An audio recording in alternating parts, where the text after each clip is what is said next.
तो वहीं कनाडा में मारे गए आतंकी गैंगस्टर सुखदूल सिंह सुक्खा की हत्या से जुड़ी एक बड़ी अपडेट सुरक्षा एजेंसियों के हवाले से सामने आई है। बताया जा रहा है कि सुक्खा को खुद से दूर करके आतंकी गैंगस्टर अर्श डल्ला ने बड़ी गलती की, जिसका फायदा लॉरेंस बिश्नोई गैंग ने उठाया। जो सुक्खा अर्श डल्ला का राइट हैंड माना जाता था, उसे डल्ला ने अपनी छाया से दूर क्यों किया और इसकी खबर लॉरेंस बिश्नोई गैंग को कैसे लग गई, इस रिपोर्ट के जरिए आपको समझाते हैं।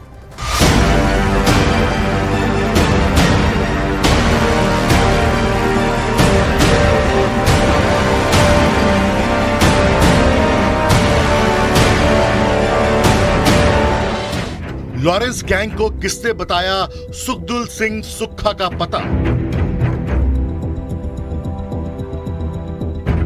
जग्गू भगवानपुरिया गैंग को किसने दी सुक्खा के ठिकाने की खबर?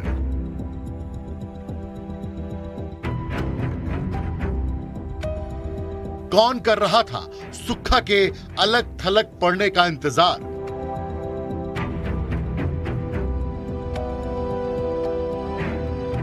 इन सवालों का ताल्लुक उस खबर से है जो हम आपको देने जा रहे हैं। गैंगस्टर आतंकी अर्श डल्ला ने अगर सुक्खा को थोड़े दिन के लिए अलग थलग नहीं छोड़ा होता तो शायद वो अभी जिंदा होता, क्योंकि तब लॉरेंस या जग्गू भगवानपुरिया गैंग के गुर्गे सुक्खा तक नहीं पहुंच पाते।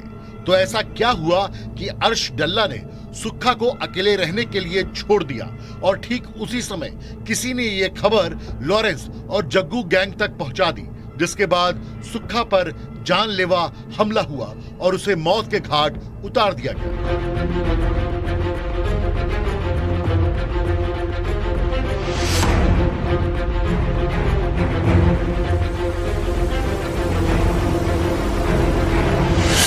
कनाडा में अर्श डल्ला और सुक्खा लंबे समय से एक साथ रह रहे थे। सुक्खा को अर्श डल्ला का राइट हैंड माना जाता था।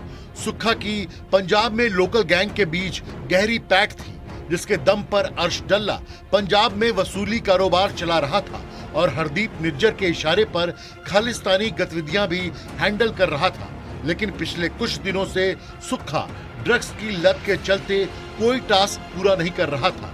वो लॉरेंस के जानी दुश्मन बम्बिहा गैंग की भी मदद नहीं कर पा रहा था, जिससे डल्ला और उसके गैंग के बाकी गुर्गे सुक्खा से बेहद नाराज थे। सुक्खा की मौत के कुछ दिनों पहले अर्श डल्ला और सुक्खा के बीच तीखी कहासुनी भी हुई थी और तब डल्ला ने सुक्खा को अपनी नजरों से दूर होने के लिए कह दिया था। डल्ला ने सुक्खा को अपने एक ठिकाने के बेसमेंट में रहने के लिए कहा था, जहां सुक्खा अकेले रहता था। उसकी सुरक्षा के लिए वहां कोई नहीं था। ठीक उसी वक्त लॉरेंस बिश्नोई के साथी गोल्डी बराड और जग्गू भगवानपुरिया तक ये खबर पहुंच जाती है कि सुक्खा अकेले रह रहा है। इसके बाद दोनों गैंग ने सुक्खा की रेकी की और मौका देखकर एक दिन उसे ठिकाने लगा दिया। सुरक्षा एजेंसियों को ये पुख्ता जानकारी हाथ लगी है कि सुक्खा के अकेले रहने की जानकारी उसके दुश्मन गैंग को किसी ने पहुंचाई है। हालांकि इस मुखबरी में किसका हाथ है ये पता नहीं चल सका है। लॉरेंस बिश्नोई गैंग सुक्खा को गोल्डी बराड के भाई की हत्या का दोषी मानता था, इसलिए लॉरेंस गैंग सुक्खा को काफी वक्त से मारने की फिराक में था। और जब कैलिफोर्निया में बैठे गोल्डी बराड को सुक्खा के ठिकाने की जानकारी मिली तो उसने कनाडा में एक्टिव अपने गुर्गों को फौरन उसकी हत्या का टास्क दे दिया। हालांकि ये सवाल अभी भी बना हुआ है कि सुक्खा की हत्या किसने की, लॉरेंस बिश्नोई गैंग ने या फिर जग्गू भगवानपुरिया गैंग ने।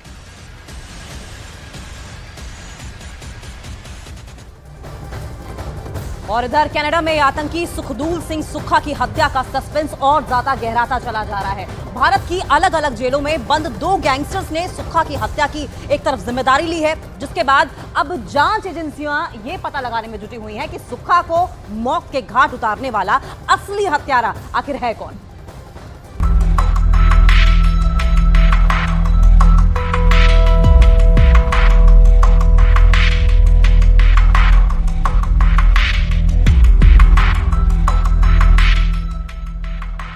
भारत में अंडरवर्ल्ड के नए डॉन लॉरेंस बिश्नोई ने दावा किया कि कनाडा में बैठे गैंगस्टर सुखदूल सिंह सुक्खा को मौत के घाट उसकी गैंग ने उतारा।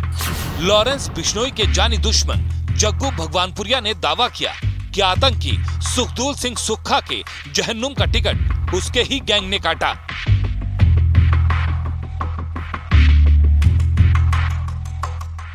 तो सवाल है कि 7 समंदर पार सुक्खा की सांसें किसने थाम दी? बेहद कड़ी सुरक्षा में रहने वाले सुक्खा को उसके घर में घुसकर गोलियों से छलनी करने वाला कौन था? सुक्खा हत्याकांड का क्रेडिट दो गैंग ने ले लिया है। गैंगस्टर लॉरेंस बिश्नोई और जग्गू भगवानपुरिया दोनों ही बेहद खतरनाक है और दोनों का क्रिमिनल रिकॉर्ड उससे भी ज्यादा खतरनाक है। यही वजह है कि दोनों के गैंगस्टर इस वक्त कनाडा में मौजूद हैं, क्योंकि सूत्र बताते हैं कि एजेंसियों को इम्प्रेस करने और अपने क्राइम को छिपाने के लिए ये दोनों ही सुक्खा की हत्या की जिम्मेवारी अपनी पोस्ट के जरिए ले रहे हैं। गुरुवार को कनाडा में गैंगस्टर सुखदूल सिंह सुक्खा की हत्या के बाद लॉरेंस बिश्नोई के नाम से फेसबुक पेज पर एक पोस्ट डाली गई, जिसमें सुक्खा की हत्या के पीछे की वजह बदला बताया गया। जिसके कुछ ही घंटों बाद जग्गू भगवानपुरिया के नाम से भी फेसबुक पर एक पोस्ट डाली गई। इस पोस्ट में भी दावा किया गया कि सुक्खा को उसके दोस्तों ने खत्म किया है।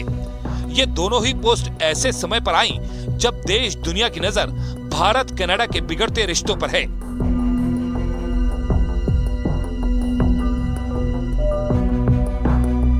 सूत्रों के मुताबिक लॉरेंस बिश्नोई गैंग और जग्गू भगवानपुरिया के कई गुर्गे कनाडा में मौजूद हैं। तो वहीं एनआईए की लिस्ट में वांटेड गैंगस्टर सुखदूल सिंह सुक्खा काफी समय से कनाडा में छिपा था। जैसे ही उसकी हत्या 2 शूटरों ने की, भारत की जेलों में बंद गैंगस्टरों ने अपने अपने दावे करने शुरू कर दिए। तो क्या दोनों गैंग सुक्खा की हत्या की जिम्मेदारी लेकर अपने खौफ का दायरा बढ़ाना चाहते हैं? क्योंकि लॉरेंस बिश्नोई गैंग के बढ़ते खौफ और उसकी अंडरवर्ल्ड ब्रांडिंग के पीछे ऐसी कई वारदातों का हाथ है जिसकी जिम्मेदारी लॉरेंस गैंग ने ली थी।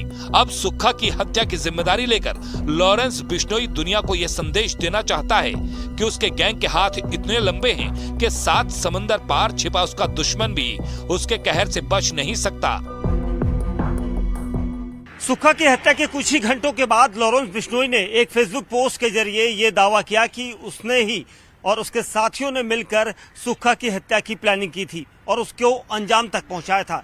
लेकिन कुछ घंटों के बाद ही जग्गू भगवानपुरिया यानी लॉरेंस बिश्नोई के कट्टर दुश्मन ने भी एक फेसबुक पोस्ट के जरिए ये दावा कर दिया कि उसके साथियों ने ही सुक्खा को मारा था।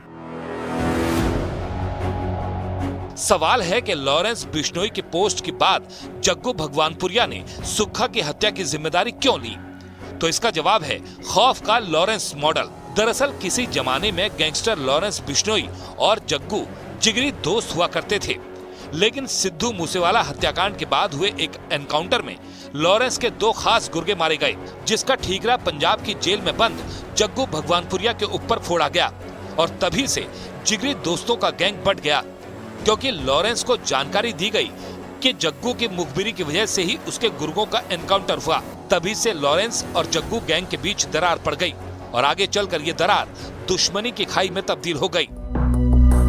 अब भारत की खुफिया एजेंसियां ये पता लगा रही हैं क्या ये दोनों पोस्ट लॉरेंस और जग्गू भगवानपुरिया के गैंग की तरफ से ही वायरल की गई हैं, या फिर कोई और है जो जांच एजेंसियों को गुमराह कर रहा है। सवाल है कि लॉरेंस और जग्गू भगवानपुरिया दोनों ही भारत की अलग अलग जेलों में बंद हैं। ऐसे में उन्होंने सोशल मीडिया पर पोस्ट कैसे कर दी? क्या वो दोनों जेल में मोबाइल और इंटरनेट सेवा का इस्तेमाल कर रहे हैं, या फिर उनके इशारे पर उनका कोई गुर्गा जेल के बाहर से सोशल मीडिया पर पोस्ट डाल रहा है? जांच एजेंसियों की पड़ताल में बहुत जल्द इन सवालों के जवाब भी मिल जाएंगे।